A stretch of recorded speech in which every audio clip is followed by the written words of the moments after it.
All right. Hello, everyone. This is Coach Tim Campsall, and I'm excited to have a fellow business owner with us today. Something unique about my guest is he trained horses in high school and was the youngest person to advance to a level two with Pat Pirelli's natural horsemanship and earned a visit to his ranch for a week in Colorado. In his downtime, he goes to his or their family's 180-acre property with his family and rides four-wheelers and gets to spend times in the outdoors. We're going to ask him more about that. That sounds amazing.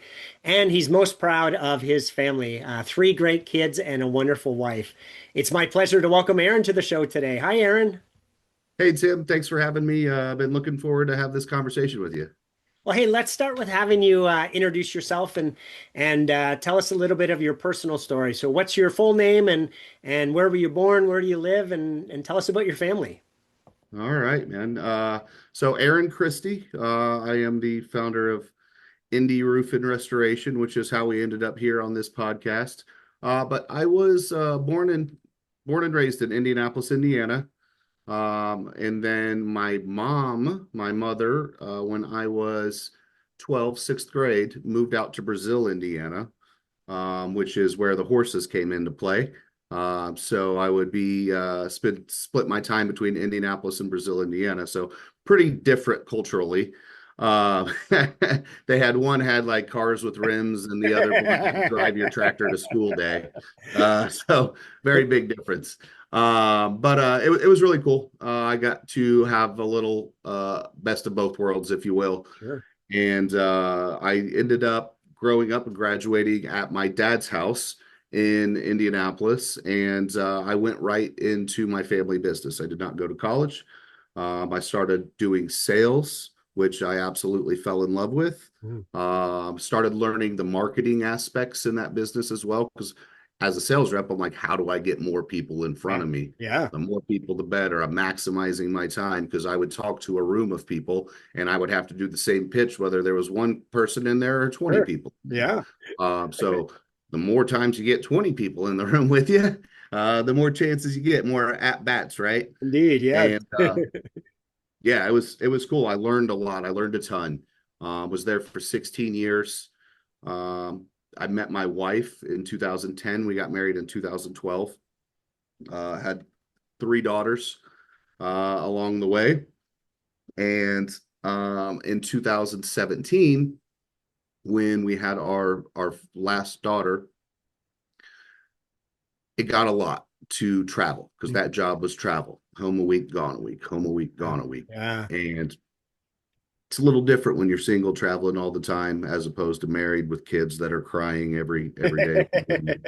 And for the people that travel, I know how it is because even when you're home a week, you're really just prepping to leave the Yeah. next Right. week, unpacking, repacking, trying to get things done there. The Yeah. weekend comes up, and then for me, sometimes I had to even leave Sunday, not Monday. So it's like really, it's not even a real weekend that you get to spend with your family because you know that you're leaving the next day. Yeah. Yes. Uh, so it's tough. But I did that for a long time. And then 2017, I talked to my wife. We went through everything and decided that, hey, let's do something different here. That's cool. I'm going to And ask you a little bit about the business here in a minute, yeah, but what's your wife's name? Whitney Christie. Yeah, yeah. So that'll come into play a little bit later on. I think some of the questions. And the acreage, that's huge. What's the backstory there? So, like I said, I lived with my mom off and on in Brazil, Indiana, where we had horses and four-wheelers, and I grew up out there playing around as a kid, and I loved it. I didn't want to move that far again because that's very Mhm. far out there. It's hour and a half to get to the city, Yeah. and so we were looking for a place where we could go camping with the kids. And I wanted my kids to get outside and experience, the world and not just all this screen time Yeah. that the kids have these days. And so it kind of, I originally looked at like 25 acres. And then, we just kept looking and looking. And then I found a smoking deal on that 180-acre place that was about half price per acre of normal costs because it was a public four-wheeler park Ah. And like when I went to look at it, there was like 25 people there riding all over the place. And so it came with the downfall of having to block everybody off. Yeah, right. So people have been riding there for like 40 years. It was like one of the most well-known four-wheeler parks around because the previous owner let people ride there for free. And so I got it. I fenced it off. People were not happy. People were tracking me down, sending me messages. But all in all, we got it taken care Yeah. of. We got a couple cabins on it now. We Oh, just get to go up sweet. there Yeah, and that's spend time cool. as a family. Very So it's really cool. cool. So, Aaron, is there a funny story that your family likes to tell about you that you'd be willing to share?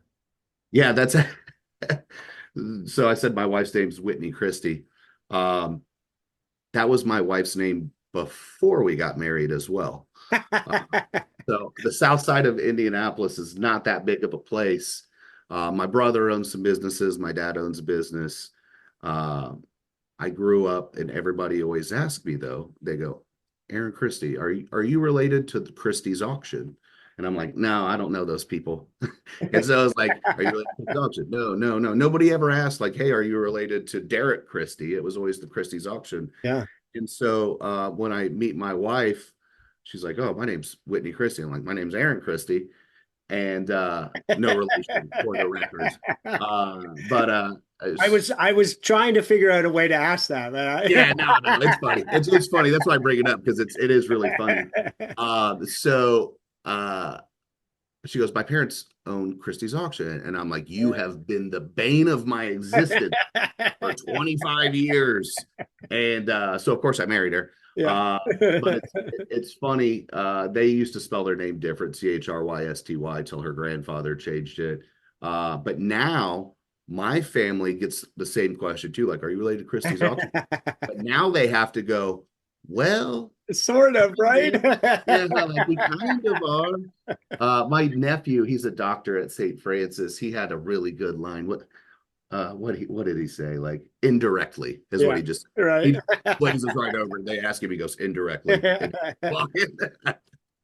So, Aaron, you gave a little bit of the backstory on the traveling and not wanting to be away from your kids, but tell us, how did business come about, and at what point did you have confidence that you could run your own business? Um, well, I went through, a lot of different things and a plan on what I wanted to do at when I left there, and like I said, my wife's dad has that auction, and they sold a lot of furniture out of there. We got furniture from his wholesaling place when we bought our first home when we got married, and I spent about $3,200 to furnish the entire house. Furniture is a huge markup. It's a rack. It's at least 300% markup, and I'm like, those are really good margins. I was like, maybe I'll open a furniture store. So I found a spot, and I was doing a build out. I did sign a lease with an opt out within a year. In the time that I had people doing the build out on that, a friend of mine was like, "Hey," he's like, "Do you want to sell some roofs?" This guy just kind of told him some stuff about roofing and was like, "Here's a company. I'm going to go do claims in West Virginia. Can you respond to all these realtors and stuff for me?" And so that's when he asked me, yeah, that's what he asked me if I wanted to sell some roofs. I'm like, "Yeah, sure. Sounds like fun." So we learned a lot about it that winter. This was winter of 2017. We just got on YouTube and researched a ton and started going out and doing different things to try to gain knowledge. Hmm. And when spring came about, that guy came back. We spent about a day with him. He taught us some stuff, and then we were just selling some roofs on the side. And I had set up relationships, which, by the way, this is a big part of our business today. I'd set up relationships with some realtors and things, Hmm. and that's perpetual business, right? When you have these Sure. partners, and I went through and I did some roofs, and then all of a sudden the furniture store was ready. Started doing that at the same time, kind of doing roofing on the side. I stopped doing roofing. I had kind of like a conflict with the guy. Didn't get along that well. I was like, "Hey, I got a business. Let me focus on my business." So I Sure. went all in to the furniture stuff. But I had these realtors that kept calling me, and they were going, "Hey, I got a roof," and I'm like, "No, I'm not doing that anymore." "Hey, I got Yeah. a roof." "No, I'm not doing that anymore." And then I realized around July of 18 that I'm just turning away business. Mm, And I'm like, well, I know how to do this stuff, and the crews are doing the installs, and I got a really good crew I can work with. Let me just start a roofing company. And whenever somebody calls me, I'll do a sure. roof. Sure. So I did that, did a couple roofs. We had a storm August 28th of 2018. Won't forget it. Big storm that came through. I did some guerrilla marketing. I reached out to like 1,500 realtors and said, "Hey, the storm just came through. Here's a map of the storm. If you got any listings in these areas, let me go check them out so you don't get jammed up at closing." Mm. Man, my schedule went and blew up. Uh, I started doing that and trying to get through all of these. Had somebody working at the furniture store, and then just realized because of what I did in the past with the traveling around, meeting people face to face, moving, shaking, helping. I liked roofing way Okay. more than Yeah. selling discount mattresses in an Sure. office all day. And so I handed the furniture store off to somebody else, and I went all into roofing, and I never looked back. And so I did it by myself for about the first year, learning all the ins and outs, studying as much as possible, watching every video, going to every conference. I actually reached out to successful roofing companies across the country. They were nice enough to talk to me or even let me come visit Yeah.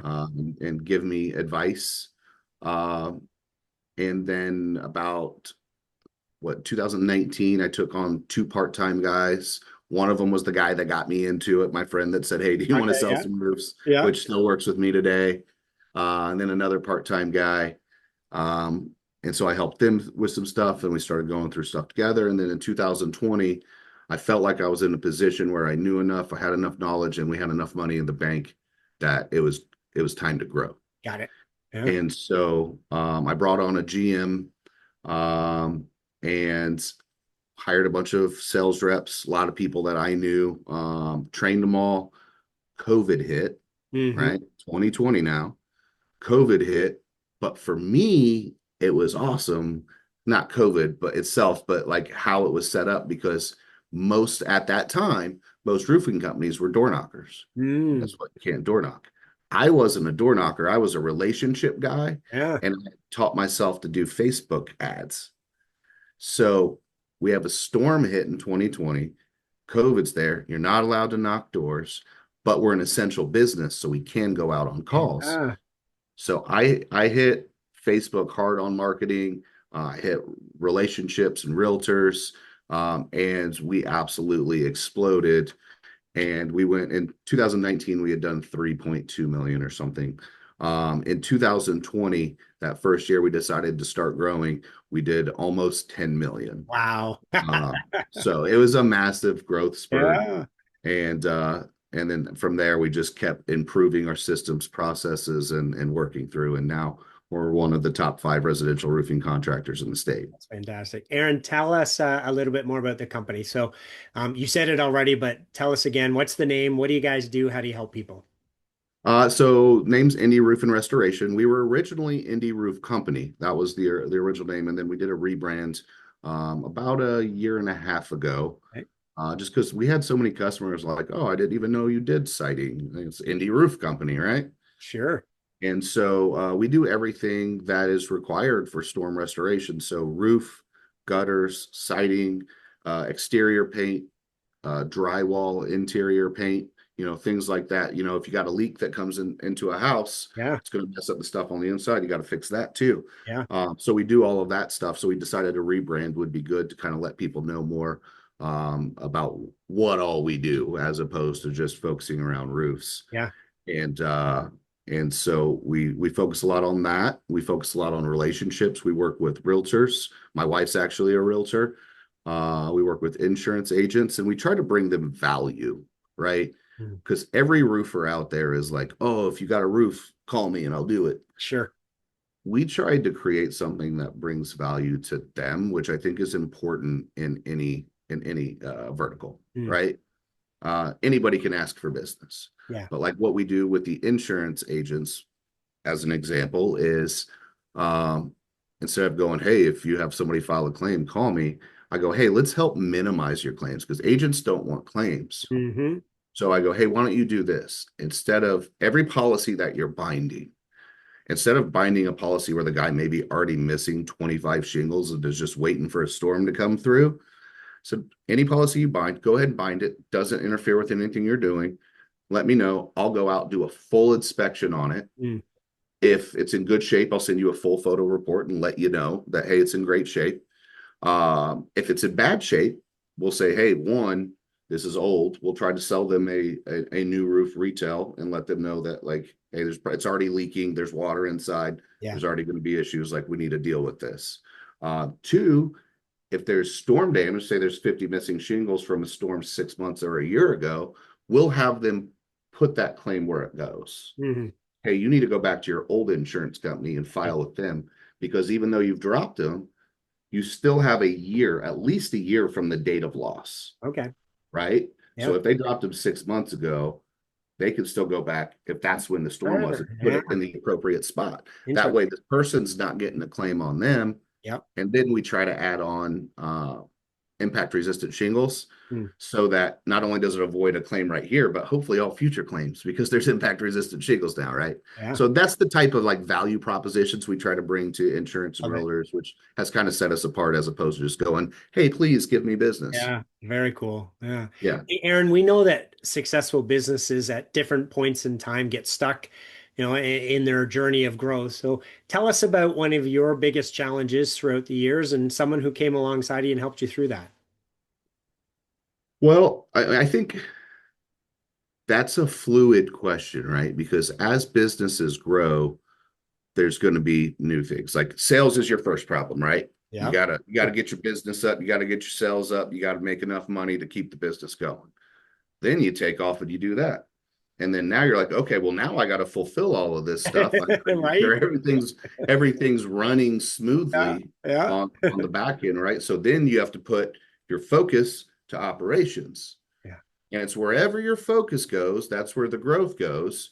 And then the other thing lags. So then you get the operations going, and then, okay, well, sales isn't growing like we wanted it to. So now you got to put your focus Yeah. back over here. So I think that's a very fluid question. There's always going to be, as you grow, new issues that you got to deal with. Yeah.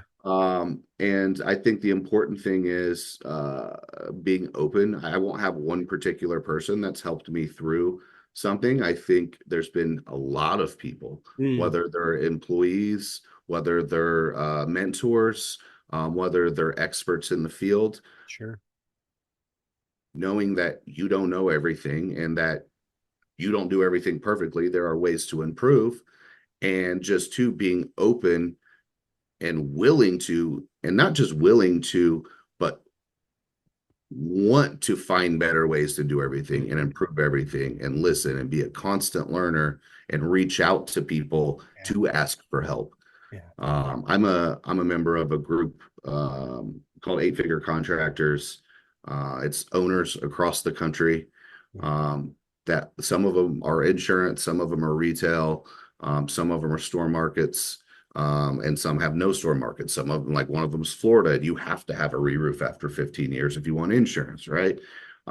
So there's a lot of different things in there, but the one thing that holds true through every business is your marketing and your operations and the customer service and just Sure. how you treat people. And so we get to go through and bounce ideas off of each other and help each other out. And I think that is extremely valuable. I think there's a lot of mindsets in business where people go, I don't want to share any information. Right. Secret sauce.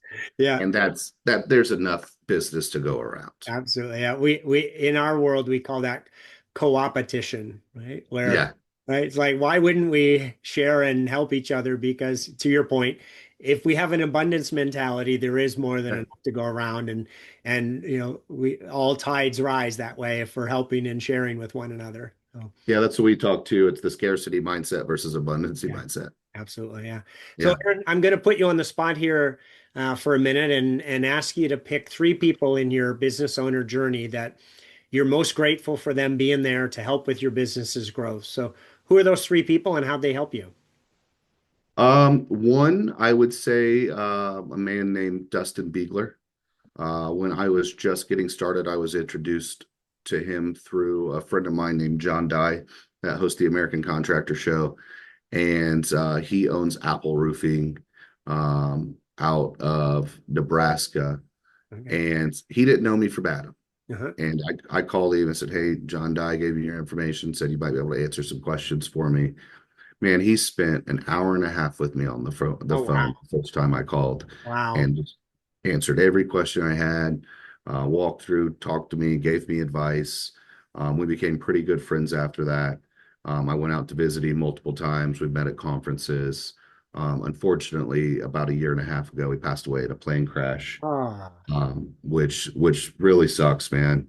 But well, I've tried to keep that same thought process alive, and I mention him on Mm, a regular basis because now that I'm growing and I'm past a specific point, I have a lot of people that reach out to me sure.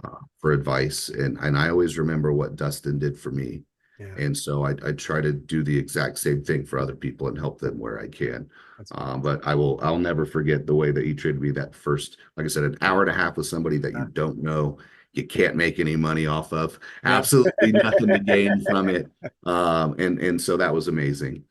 The second person that I'll say will actually be our COO here. I'm good at what I'm good at, which is sales and marketing and kind of the visionary structure of things. Coming from my family's business, I had sales and marketing background. I did not lead people. And so that was where I was lacking in just knowing how to deal with some certain situations. I was fortunate enough in 21 to link up with Adam Kaminsky. He came from a very large organization called Defenders, which Oh, yeah. yeah, he did one third of ADT's business till they sold the ADT for almost $700 million. He was the youngest junior partner ever there. Okay. And when they sold, he helped transition through the M&A and spent a year there. And then he was in that high corporate environment.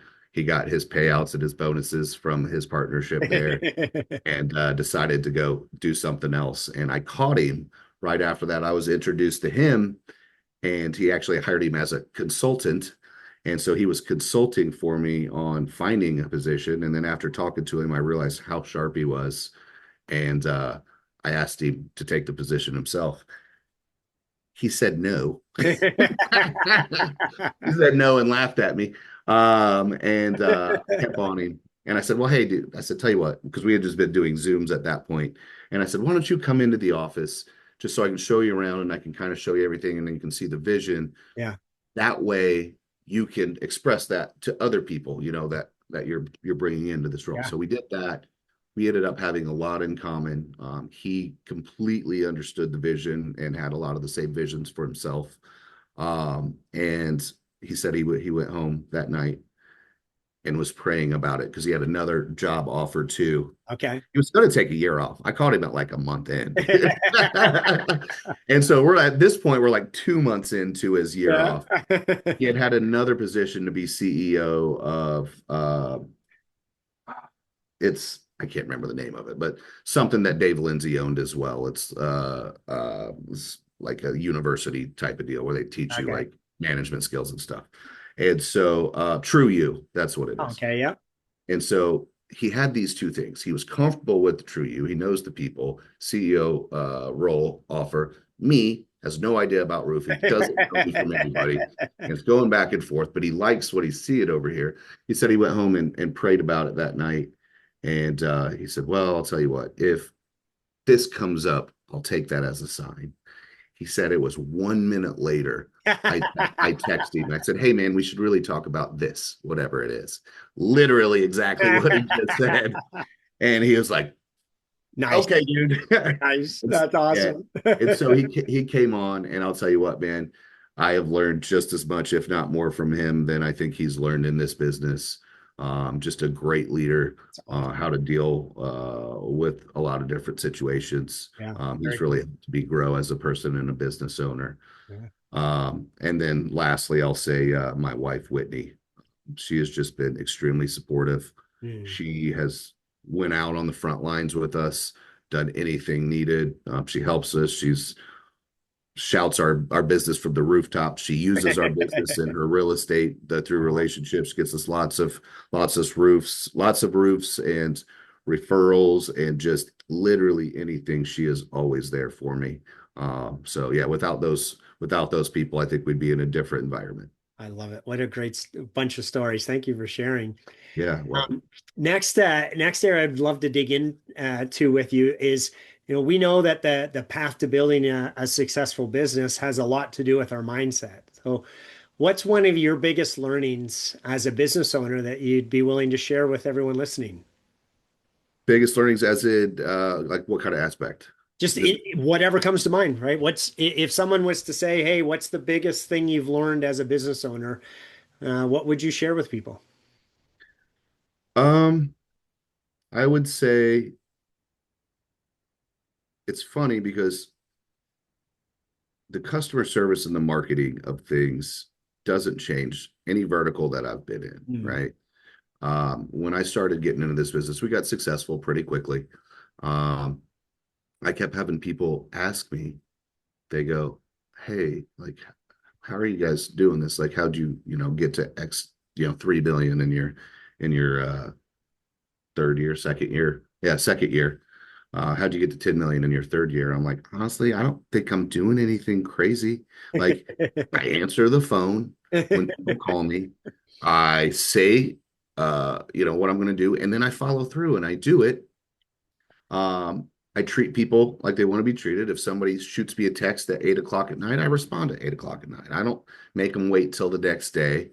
I just treat people really well and follow through on everything that I'm going to do, which solidifies relationships, right? And then I think it's the little things in marketing, the consistency to continue to do those small things that you don't notice, Mm. right? The 1% better theory, right? Yep. You're doing everything a little bit, a little bit, a little bit, and you don't recognize it, Yeah. just like you're working out, 5 times a week. Yeah. You don't really notice it, but then you go back and look at that first picture from 6 months ago and their picture now, and you're like, holy cow, how did I get from like it doesn't know because you're seeing like just like you see your kids grow. Next thing you know, they're Absolutely, this big. yeah. But that's the key with marketing as well. And I did some classes on at the time Google Maps, Hmm. and then it's GBP now, Google Business Profile. I think it's had a couple name changes in Yeah. between those two things. But I started looking into, these different things, and it's like, hey, post once a week on there. Make sure you're getting reviews. Make sure you're responding to reviews. Hmm. And so I just took those things very seriously, and I went through and I did that, and I posted on the different social media platforms. I asked everybody that we did business with for a review. Yeah. Uh, Responded to those reviews. Next thing I know, this is 2020, like the most reviews for a roofing company in the city on Google was like Bone Dry with like 300. And then another roofing company had 200. Next thing I know, I'm at 250. And it's just because we were consistent and Yeah. asked. Yeah. And then so I checked again a little bit later, 6 months later. Now I'm past them. I'm at 600. They're at 500 and 400. Yeah. Well, I noticed as soon as I passed them, they started going, uh-oh, like we're not top dog anymore. And so they started getting them. And then, we're going like this. And it really changed the landscape of, I think, reviews as a whole in this entire like central Indiana to the state, because people weren't paying attention like that and they weren't being consistent. Right. And then now those major players that thought they had the stranglehold got just surpassed by a company that's been around for a couple of years because they were consistent. And we continue to ask and go through everything. And even when people are like, how'd you get that many? Like you didn't, go through it. I'm like, well, hey, I do about 4,000 jobs for people a year that I don't get any credit for because we're inspecting about Sure. 4,000 homes a year. I'm performing a service for them. A lot of those people don't need roofs. They don't need services. They Sure. just wanted to know after the hailstorm if the roof was okay. I asked them for a review. Absolutely. I Yeah. I went through and I did a full service for them. I didn't get paid for it, so I might as well get something out of it. Sure. And those are some of the best reviews we've ever got. Hey, had Indy Roof come out. They did a full review. They gave me a photo report. They said my roof's in great shape, no problems. Don't need anything from them, but when I do need roof, I'm absolutely going to Yeah. call them because Yeah. they were Yeah. honest, Fantastic. Yep. right? And so those reviews, I'd have people call me like, "Hey, I saw this review. Like, I just want an honest assessment too. I don't want you to sell me anything if I Yeah. don't need it." And so that kind of changed the game on a lot of things. And you just have to stick with it and be consistent on the small things, and those things do multiply. I love you mentioned it a couple times, but the 1% improvement in a bunch of areas adds up over time. Yeah, Yeah, for sure. It's the intentionality of it, right?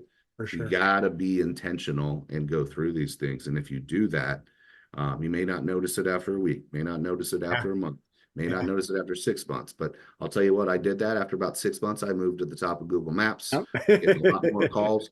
Free, by the way. I'm not paying, Yeah. huge marketing dollars for these leads. Yeah. It's going off reputation. Yeah. Sure enough.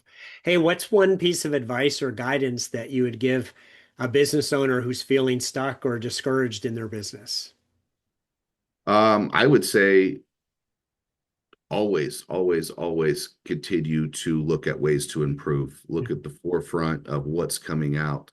Take advice. Try the thing that you're worried about trying. Yeah. Um, I've spent $1,000 probably 15 times on things that wasn't a good investment, Sure. right? But I didn't know if it worked or not. I wanted to know. I would rather spend $1,000 on like a marketing thing or something to see if it worked, because I've spent $1,000 on a few things like that paid for every single mistake that I've ever had, right? But with Yeah. my how my brain works is, if I don't know and I keep seeing it, it's gonna drive me nuts. Ah. I would rather invest a little bit of money to know if it works or not and move it off of my plate. Love it. Yeah. So invest in the thing, try the new technology, but always continue to learn. Don't ever think like, hey, I have everything going really well right now. It's fine the way it is. This is good, Yes. because the world constantly evolves. Yes. Roofing now, and I'm just using roofing as a verb. I own an insurance brokerage as well. We have a lot of real estate. My family owns multiple businesses. So, like, I've been in a lot of different verticals. Mhm. Everything changes every year. So, Yes. if you do the same thing now that you were doing 5 years ago, Yeah. may or may not work, or at least won't be maximized, Yeah. right? Yep. So you have to change with the times. So continue to learn, continue to read, continue to look at new technologies. AI is going to revolutionize the entire world. I have been full bore into AI the last few months. We're even looking at changing CRMs because there's an open API on a different one, and Mm. there's not one on ours. But I think people don't realize in 18 months how everything's going to be working, because AI is absolutely taking over. Now they have AI, and this isn't like a Skynet into the world thing either. But they have AI that builds AI and different things. Like, you can literally say something into this one app, was it Firefly dot AI or something, but you can just put in a prompt and it'll build you an entire app. Wow. There are things that build out entire websites by just prompting it. Wow. And so this is just the peak of the iceberg. Now, with all of this AI learning and growing and building more AI, they're going to keep introducing new things. Now, Yeah. more people are getting into it, which means they're going to invent more things. 12 to 18 months down the road, the landscape is going to be so different. Yeah. Get ahead of the curve, learning, keep making your business improve and be on the cutting edge, because that's where everything is going. Yeah. Aaron, as you think about the next year, where is an area that you are either currently feeling stuck or that you know you need to sort out to achieve your long-term goals? So we call them areas of opportunity, Hmm. right? So we constantly evaluate our areas of opportunity and what we can do to improve. And so one of the areas that we realized we need to get better at is conversion rate. Okay. We've, over the years, have been an insurance restoration. company and just reactive. Mm, And you have the pleasure versus pain, right? Like when you're getting called out to a lead, are they wanting pleasure of new roof of this, or do they have a pain point of, hey, I have a leak and there's this going on, sure. right? Yeah. And so we've been more of a reactive to the pain side only and kind of ignoring the pleasure side. Mm, And so we've leaned more into retail. okay. Um, and we have went from last year we were 85% insurance, 15% retail. This year we're 40% retail, Okay. 60% insurance. We're hoping by the end of the year to be 50-50. Mm, And then next year we're hoping to be 85% retail. okay. And so we're not just crossing our fingers and hoping. We've implemented a full new process, which actually we rolled out today in our sales meeting. They've been doing it, but what we finally did is flipped the script today to say, hey, when you go out, everybody's getting a presentation on the Got it. first meeting. Even if it's insurance, they need to know how Yeah. everything works. You're going through all the different packages and you're setting the expectation of once they do go through insurance, Yeah. this is what they can do. Or if it's the roof so bad that's like, even if insurance denies you, you still need a roof. Yeah. So this Right. is what you're going to be looking at. And we have a process through a company called Top Rep that one of my friends, Chuck Toki, started that company a while ago. Very, very good retail sales guy. He's built out a full training platform. And so we're just diving in head first. But that's our biggest area of opportunity because we get tons of Sure. leads, but at a 12 to 16% conversion rate, it's very expensive. Sure. You raise that to 25 to 30, Yeah. where a lot of these guys are that have went through, retail and top rep, uh, that doubles your output with no more marketing Yeah. costs. So Yeah. Awesome. that's our full focus for the rest of the year. Love it. Last question, Aaron. Jim Rohn said that we become the average of the five people that we spend the most time with. So as you think about that quote, what advice do you have for business owners who are feeling overwhelmed and just trying to figure it all out on their own? Yeah, that's funny. I think there's a couple different versions. Like Jim Rohn says that. There's a few people that say like Yeah. similar type things. And yeah, the sum total of the five people you surround yourself with. I tell my kids that all the time. I try to blaze it into their brains so they make smart choices when they're choosing kids to hang out with. But no, I think it's important to have a group of people and that you can rely on, right? You want to get into, like I said, that I'm in that 8-figure mastermind group. Yep. Like I have these people here that I could bounce ideas off of. My brother is, he'll kill me if I get this wrong. I think he's 14 years older than me. So he's my older brother. He is very successful, owns a mortgage company, tons of real estate, a few other businesses. I lean on him as much as humanly possible, Yeah. as much as time he can give me. I lean on Adam Kaminsky, my COO, for things that he's really fluent in. But I think the important thing is to be open to talk through people, not have yes men in Mm, your corner, mm, but to be able to go through things and have people say and challenge you and say, hey, no, I don't know if that's the best option, or what about these things? sure. But I absolutely feel that um, the people around you are going to help you succeed, lift you up, or bring you down, one of the two. And I've seen aspects of it in every single method in every area that I've been in, whether it's personally or professionally. So find some good people, get in some groups. Um, they say if you're the smartest person in the room, you're in the wrong Yeah. room. Right. I truly believe that. I would love to be the dumbest person in every room because that's how not only you get good advice, but you make good connections because those people are typically very successful. And sometimes one idea from them can change your life. Indeed. Yeah. And I mean, your first story explained that, right? Of I can't remember the gentleman's name, but he was willing to give you an hour and a half of his time and Yeah, Dustin, Justin. Dustin Yeah. Beekler. Yeah. Yes, Yeah. exactly. And it's just one of those things. I have a small example. I have a friend. I've been fortunate enough to become very successful with this company. I had a friend that wanted to start a business Uh, he was very good at what he did, but he did not have the ability to, get a building and everything. I actually found a building for a commercial building that's like 900 square feet. It's right on the strip in this small town, right next to the town square in a town called Shelbyville, Indiana. Yeah. He I bought the building, let him get in it.